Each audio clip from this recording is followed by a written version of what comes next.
You know, there is a very specific kind of pain that comes when people count you out. Why, it's not just the failure itself, losing a job, a business going under, or a relationship falling apart. No, the real sting comes from the whispers, the side glances. The people who used to be loud with their praise suddenly going quiet, or worse, making jokes at your expense. We're going to talk about a man named David today, and I want you to really picture him. He isn't a hero from a movie. He's just a regular guy, maybe a lot like you or someone you know. David had a small construction business in a town where everyone knew everyone's business. For 10 years, things were good. He built the local library extension. He renovated the mayor's porch. He was the guy you called. But life has storms. And David hit a hurricane. It wasn't even his fault, really. A supply chain issue, a partner who took the money and ran, and suddenly, David wasn't just broke. He was in debt. Deep debt. He lost the company trucks. He lost the office.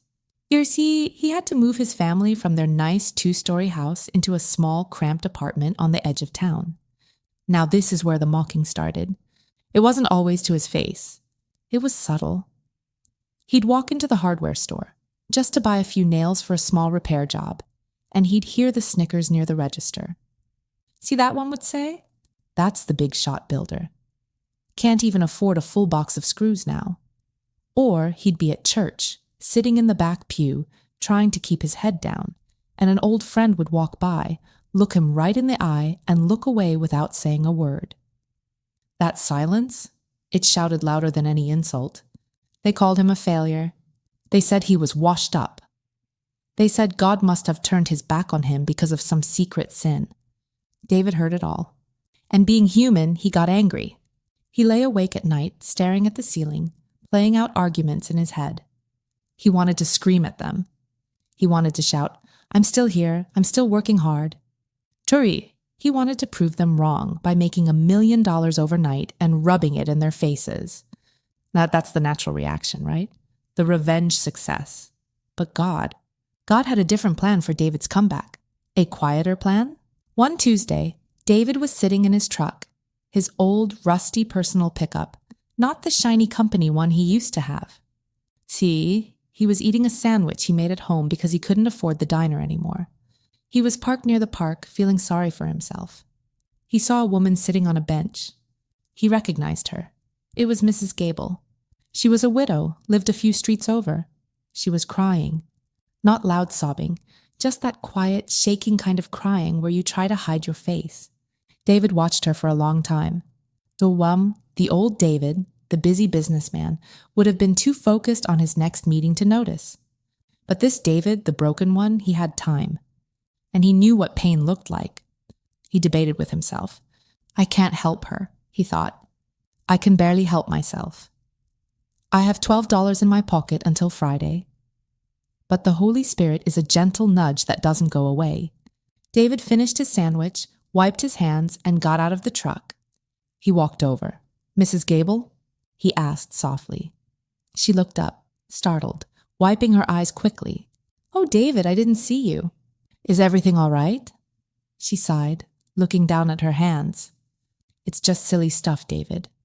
My fence. The storm last week blew down the back section. My dog keeps getting out, and the neighbor said if I don't fix it, he's calling animal control. I got a quote from a handyman, but it's $400. I just don't have it. $400. To the old David, that was nothing. To this David, it might as well have been $4 million. He looked at her tear-stained face. He knew the mockers in town were calling him useless. He knew he had no materials. But he looked at Mrs. Gable and said, Don't worry about it, ma'am. I'll take care of it. She looked at him, confused. But David, I can't pay you right now. I didn't ask for payment, he said, forcing a smile. I've got some scrap wood in my garage. It won't be the fanciest fence in the world, but it'll hold the dog. That night, David didn't sleep. Not because he was angry, but because he was working.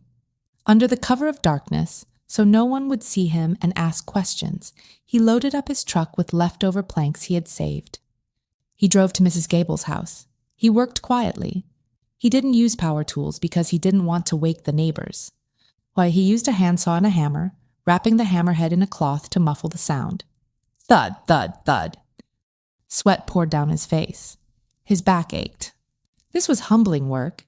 He used to manage crews of 20 men. Now here he was, fixing a fence in the dark for free. As he worked, a strange thought hit him. The anger he felt toward the people mocking him. It started to fade. Just a little. He wasn't thinking about them. He was thinking about Mrs. Gable's dog. He was thinking about her safety.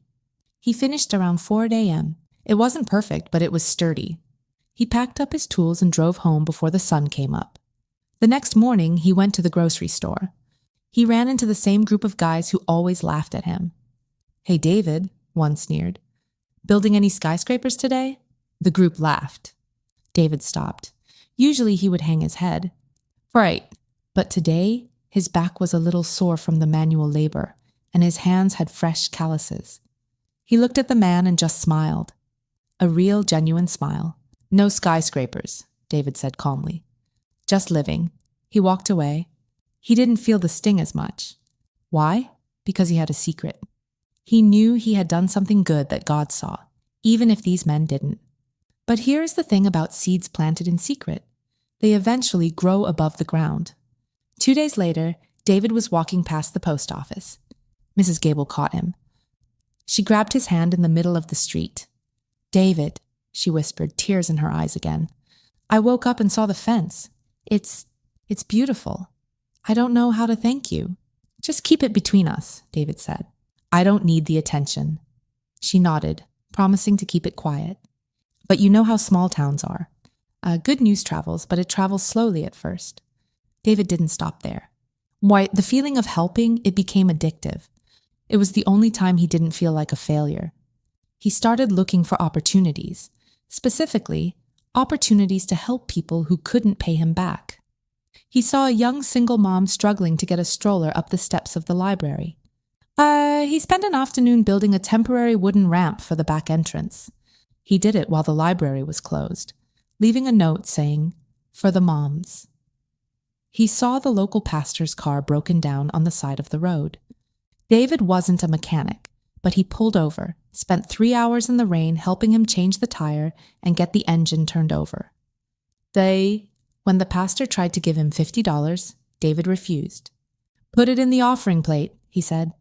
Weeks turned into months. David was still broke financially. He was still living in the cramped apartment. The mockers were still loud. They called him the hobo handyman now because they saw him driving around in his old truck with scrap wood. They didn't know he was building wheelchair ramps. And they didn't know he was patching roofs for the elderly before the winter snow came. They just saw a man who looked like he had nothing. One afternoon, the ultimate test came. David was at the local hardware store again. He was buying a single tube of caulking. At the counter stood Mr. Henderson. Sure, Mr. Henderson was the wealthiest man in town, and he was also the loudest critic of David. Why, he had been the one telling everyone that David was incompetent. Mr. Henderson was shouting at the cashier, "I need someone to fix the gazebo at the town square. It's rotting. The festival is in 3 days. I've called 5 contractors and nobody can do it on this short notice." He turned and saw David. He rolled his eyes. Well, I'd ask you, David, but we need it done right and we need it done fast. And I know you don't have the crew for it." The whole store went quiet. It was a direct public insult. David felt the heat rise in his neck. He looked at the cashier, who looked embarrassed. He looked at Mr. Henderson. This was the moment to snap, the moment to list off all the secret things he had been doing. "I fixed Mrs. Gable's fence. I fixed the library ramp. I am a good builder." But the Holy Spirit whispered, "Silence. Let your work speak, not your mouth." David took a deep breath. He picked up his tube of caulking. "Good luck with the festival, Mr. Henderson," he said quietly. And he walked out. He went home and sat at his kitchen table. "Lord," he prayed, "I'm trying. I'm really trying to turn the other cheek. But it's hard." He opened his Bible. He landed on 1 Peter 2:15.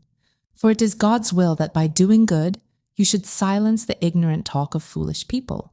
By doing good, not by arguing, not by defending yourself. By doing. David sat up straight. He looked at the clock. It was 7 p.m. The town square would be empty by 10 p.m. He didn't have a crew. He didn't have new lumber. But he knew that gazebo. He had built the original frame 15 years ago. He knew exactly why it was rotting, a drainage issue on the north side. He went to his garage. He found some pressure-treated wood he had been saving for a coffee table for his own apartment. He looked at it. It was the last of his good stock. "Okay, Lord," he said. The ultimate comeback. He waited until midnight. Whammed. He drove his truck to the town square, parking a block away so no one would see his license plate. He carried his tools and the wood by hand. The town was silent. The streetlights hummed. David approached the gazebo. It looked sad. The railing was falling off. The floorboards were spongy. He got to work. He wasn't doing this for Mr. Henderson. He was doing it because this was his town, and he had a gift, and he refused to let bitterness stop him from using it. He ripped out the rotten boards. He cut the new ones to size. He reinforced the railing. He even crawled underneath the structure, in the mud, in the cold, to dig a small trench so the water would drain away properly, solving the root cause of the problem. He worked until his hands were raw. He worked until the birds started chirping. By 5:30 a.m., the gazebo wasn't just fixed, it was solid. Hi! He swept up the sawdust, packed his tools, and vanished just as the sun broke over the horizon. Later that morning, Mr. Henderson arrived at the square with the mayor to decide if they should cancel the festival events planned for the gazebo. They stopped. They stared. The railing was straight. The floor was firm. The rot was gone. "Who?" Mr. Henderson stammered. "Who did this? I didn't hire anyone." The mayor walked up the steps and jumped on the floorboards. "Solid as a rock. It looks like new," the mayor said. "Actually, it looks better than new. Someone fixed the drainage underneath, too." Mr. Henderson looked around. But who? Who has the skill to do this in one night? Word started to spread. People gathered around. Maybe a team from the city came in? Someone suggested. Maybe it was angels? An old lady joked. But then, Mrs. Gable stepped out of the crowd. She walked right up to the fresh wood. She ran her hand over a joint in the railing. It was a specific kind of joint, a dovetail cut. Very few carpenters took the time to do that by hand anymore. She smiled. She knew that cut. She had seen it on her fence. She turned to Mr. Henderson. "You know," she said, her voice loud enough for the crowd to hear. "There is only one man in this town who works with that kind of care. And there is only one man who would do it without asking for a dime or a plaque with his name on it." The crowd went silent. They looked at each other. The realization started to ripple through them. "David," someone whispered. "It had to be David," another said. "I saw his truck driving early this morning." Mr. Henderson's face turned red. Not with anger, but with shame. The man he had mocked publicly yesterday had spent his night in the mud fixing the very thing Henderson was worried about. David wasn't there. He was at home, sleeping. He was tired, but he was at peace. He didn't need their applause. He had already won the battle in his own heart. But God wasn't done with the story yet. Because when you sow seeds in secret, the harvest is often public. That afternoon, there was a knock on David's apartment door. He groggily got up to answer it. He opened the door, and there stood Mr. Henderson. But behind him was the mayor, and behind the mayor was Mrs. Gable, and behind her, it seemed like half the town. Mr. Henderson took off his hat. He looked at the ground, then he looked at David. "David," he said, his voice shaking a little. "We went to the gazebo." David leaned against the doorframe, rubbing his eyes. "Is it holding up?" "It's perfect," Henderson said. "David, I have been a fool." "I judged you by your bank account, not by your character. I mocked you when you were down, and you responded by lifting us up." David didn't say anything. He just listened. "We want to pay you," the mayor interjected. The town council just met. "We approved a full renovation budget for the community center. We don't want to put it out for bid. We want you to lead the project." David looked at them. This was the comeback. This was the moment everything turned around. But the most important part wasn't the contract or the money. It was the look in their eyes. The mockery was gone. It was replaced by respect. He didn't silence them by shouting louder. He silenced them by serving better. David smiled, stepping back to let them in. "Well," he said, "come on in. We can talk about it over coffee. But I have to warn you, I only have instant coffee." "Instant is fine," Mr. Henderson said, stepping into the small apartment with a humility he had never shown before. "Instant is just fine." The contracts started coming in, not just the community center, but the library renovation and the new roof for the school gym. In the eyes of the bank, David was back. His account balance was growing, and he could finally afford to move out of that cramped apartment. But here is the strange thing about God's restoration. He doesn't just give you back what you lost. He changes you so you can handle what comes next. David didn't buy a shiny new truck. He kept the old rusty pickup. He said the squeak in the passenger door reminded him to stay humble. And he didn't move back into a big mansion on the hill. He bought a modest house with a big backyard, specifically so he could host barbecues for his crew and the neighbors. The town had changed too. The gossip had stopped. In fact, people were almost afraid to say a bad word about David, because if you did, someone would jump in and say, "Hey, that man fixed my grandmother's porch for free," or "He plowed the church parking lot during the blizzard." But the real test of a comeback isn't how you handle your friends. It's how you handle the people who still don't like you. There was a young contractor in town named Kyle. Kyle was 25, ambitious and flashy. He drove a brand new lifted truck with neon lights underneath. He had the latest tools and the loudest radio. And Kyle didn't like David. He saw David as the old guard, the dinosaur standing in his way. Kyle would bid on jobs against David and badmouth him to clients. "David is too slow," Kyle would say. "He's old-fashioned. If you want it done fast and modern, you hire me." One afternoon, a massive summer storm rolled through the county. It was a deluge, heavy rain, high winds, and lightning. Tiny, the creek that ran behind the new housing development, a project Kyle had won over David, started to rise rapidly. Kyle had cut corners. Nettoimed to save money and time, he hadn't properly secured the foundation walls of the 3 houses under construction. He figured he would do it later, but the storm didn't wait for later. David was at home, reading his Bible, safe and dry. His phone rang. It was Mr. Henderson. "David," Mr. Henderson's voice was panicked. Have you seen the news? The levee at the new development is breaking. The water is hitting Kyle's site.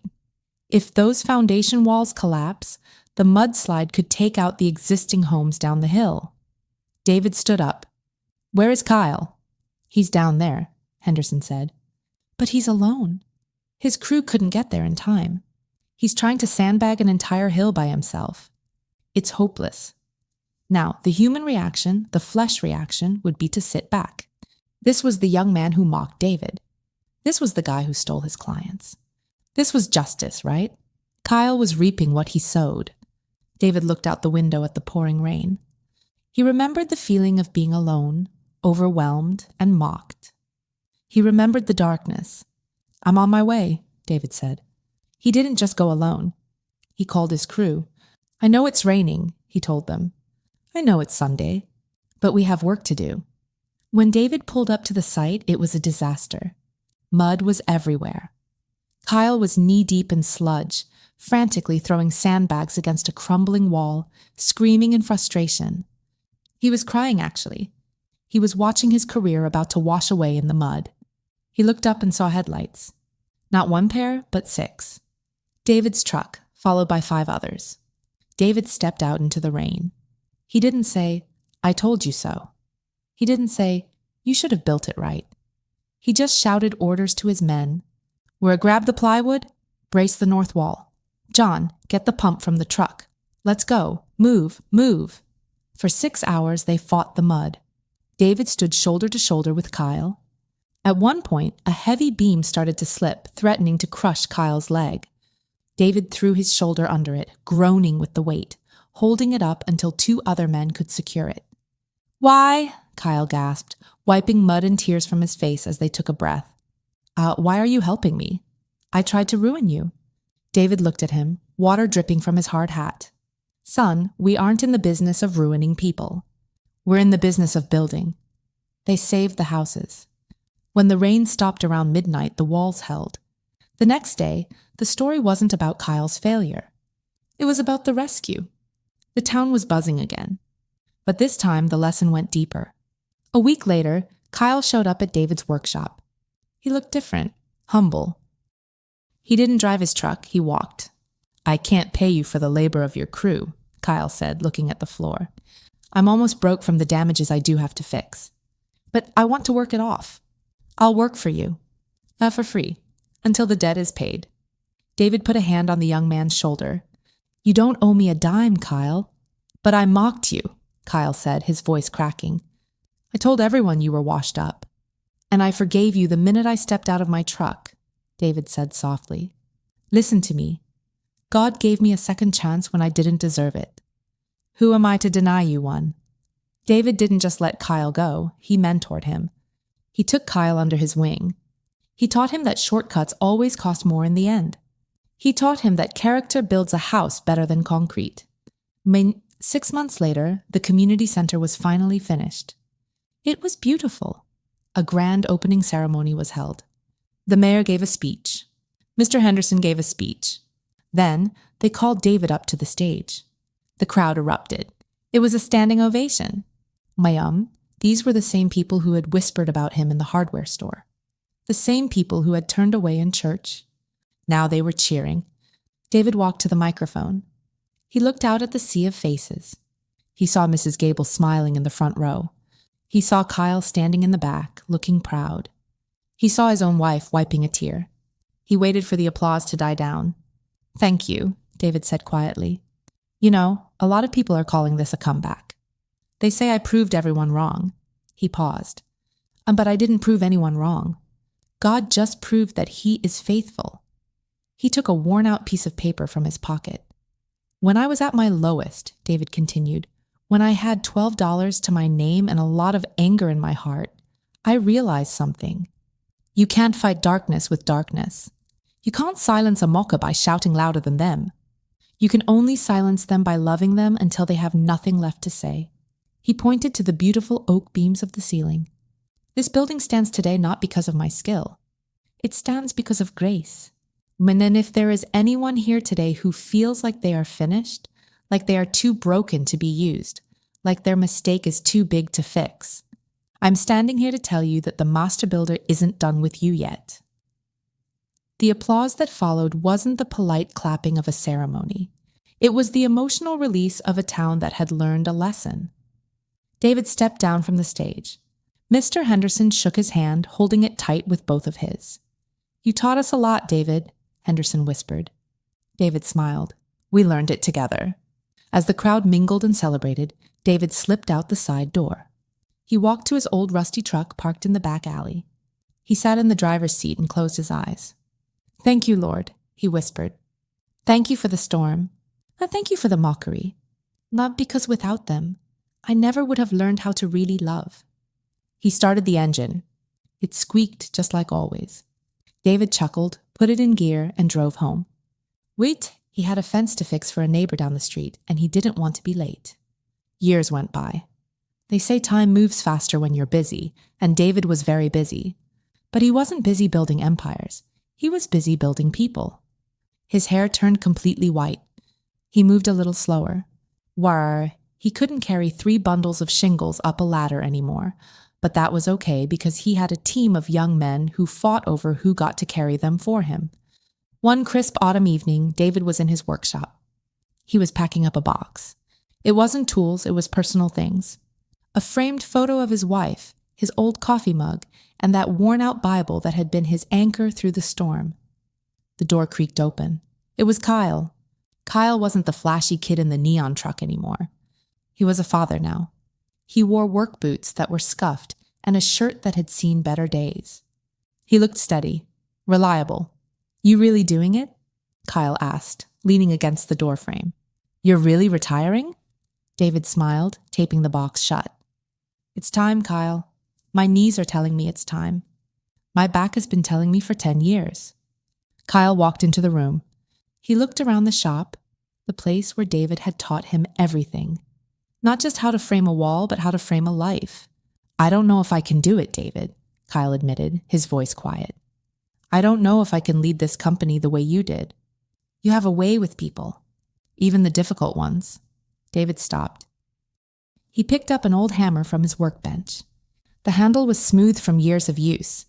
It was the same hammer he used to fix Mrs. Gable's fence in the dark all those years ago. Here, David said, holding it out. Kyle took it. It was heavy. That hammer, old David with gray hair said, has pulled out more nails than it has driven in. That's the secret, Kyle. Most people think leadership is about driving things, driving profits, driving people, forcing your way through. But real leadership? It's about removing the mistakes. It's about pulling out the bent nails in people's lives so they can stand straight again. Kyle looked at the hammer, then at David. I'll take care of it, boss. I know you will, David said. And don't call me boss. I'm just David. The next day, there was a funeral in town. It was Mr. Henderson. The wealthy man who had once been David's loudest critic had passed away in his sleep. The funeral was well attended, but the atmosphere was stiff. People respected Mr. Henderson's money, but they didn't know his heart. After the service, the lawyer asked David to stay behind. David was surprised. He hadn't spoken to Mr. Henderson much in the last few years, other than a friendly wave on the street. The lawyer sat David down in a quiet office and opened a thick file. Mr. Henderson added a codicil to his will 3 years ago, the lawyer said. He wanted you to be the first to know. Me? David asked. Yes. He left a substantial sum of money. $2 million? David's eyes went wide. He left me $2 million? No, the lawyer corrected. He left $2 million to start a foundation, the Second Chance Foundation, and he named you as the sole director. You decide where the money goes. The lawyer slid a handwritten letter across the desk. It was from Mr. Henderson. David picked it up. His hands shook slightly as he read the shaky handwriting. Dear David, for years I thought strength was about power. I thought success was about how much you could accumulate. I mocked you because you lost everything, and I despised weakness. But the night you fixed the gazebo, and the day you saved that young man Kyle from the mud, you showed me that I was the weak one. I had money, but I was poor in spirit. You had nothing, but you were rich in kindness. I never knew how to say sorry properly. I was too proud. So I'm asking you to do this for me. Take this money. Find the people who are broken. Find the ones the town is laughing at. And give them their comeback. Do for them what you did for us. I'm signed an admirer. David folded the letter. A tear escaped and rolled down his cheek. Even in death, the seeds of kindness were still growing. The mocker had been silenced, not by an argument, but by a changed heart. Chai. David walked out of the lawyer's office and into the sunlight. He walked to the town square. Now he sat on the bench in the gazebo, the very one he had repaired in secret. He watched the town move around him. He saw kids playing. He saw neighbors talking. He realized then that the ultimate comeback wasn't that he got his business back. It wasn't that he had money in the bank again. The comeback was that he had become like Jesus. When the world spit on him, he washed their feet. When the world canceled him, he served them. He looked up at the sky. Now you did it, David whispered. You really did it. And that is where we leave David. But the story doesn't really end with him, does it? It ends with you. Maybe you are sitting there right now feeling the sting of rejection. Maybe people are whispering about your failures. Maybe you feel like you've been counted out, written off, and left behind. The world tells you to get angry. No, the world tells you to get even. The world tells you to prove them wrong with your success. But God offers a better way. The ultimate comeback isn't standing on a mountain of money looking down at your enemies. So, the ultimate comeback is kneeling down to lift them up until they aren't your enemies anymore. So here is your challenge. Find your Mrs. Gable. Find your broken fence. Find the person who can never pay you back. Do good in secret. Keep your mouth shut and your heart open.